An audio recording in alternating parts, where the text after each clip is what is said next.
When Sri Lanka encountered a difficult time, China always forced. இலங்கை நெருக்கடியான சூழலை எதிர்கொண்டிருந்த ஒவ்வொரு சந்தர்ப்பத்திலும் நாமே இலங்கைக்கு முதலில் உதவி செய்ய முன் வந்தோம். மத்திய கிழக்கில் ஏற்பட்டுள்ள போர் பதற்றத்துக்கு மத்தியிலும் சீனா தொடர்ந்தும் இலங்கைக்கு ஆதரவு அளிக்கின்றது. எரிபொருள் விநியோகம் தொடர்பில் இலங்கை பல்வேறு நாடுகளோடு பேச்சுவார்த்தை நடத்துகிறது. சீனா இலங்கைக்கு நேரடியாக எரிபொருள் உதவியை வழங்கியுள்ளது. உண்மையில் சீனாவுக்கும் அதிகமான எரிபொருள் தேவைகள் இருக்கின்றன.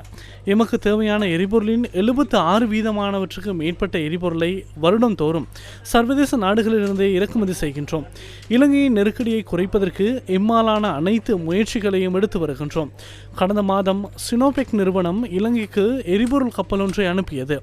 இந்த மாதமும் பல சவால்களுக்கு மத்தியிலும் அவர்கள் மற்றொரு எரிபொருள் கப்பலை அனுப்புகின்றனர். சீன அரசாங்கமும் இலங்கைக்கு எரிபொருள் உதவிகளை தொடர்ச்சியாக வழங்கி வருகிறது. மற்றொரு முக்கியமான விடயம் உரம். தற்போது இலங்கையில் சிறுபோக பயிர் செய்கை நடைபெறுகிறது. எனவே அதற்கு உரம் அத்தியாவசியமாக தேவைப்படுகிறது. இயற்கை எரிவாயு பற்றாக்குறையால் உலகளாவிய ரீதியில் யூரியா உரத்துக்கு பற்றாக்குறை ஏற்பட்டுள்ளது. இயற்கை எரிவாயு இன்றி யூரியாவை உற்பத்தி செய்ய முடியாது. எனினும் சீனா இலங்கைக்கு உரத்தினை ஏற்றுமதி செய்ய நடவடிக்கை எடுத்து வருகிறது.